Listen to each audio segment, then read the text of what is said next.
গ্রামের ছোট্ট কাঁচা ঘরে থাকত রাকিব আর তার বৃদ্ধ মা।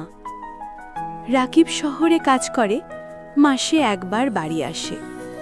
মা প্রতিদিন সন্ধ্যায় উঠানে বসে রাস্তার দিকে তাকিয়ে থাকেন, কারণ তিনি জানেন ছেলে একদিন হঠাৎই এসে বলবে, মা আমি এসেছি। একদিন রাকিব ফোন করে জানালো সে আর বাড়ি আসতে পারবে না। কাজের চাপ, টাকার টান, অনেক অজুহাত।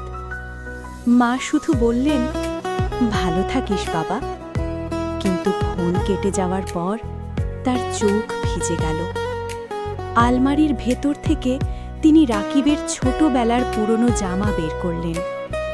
মমতা ভরা হাতে বুকে জড়িয়ে ধরে ফিসফিস করে বললেন, তুই না থাকলেও তোর গন্ধটা তো আছে।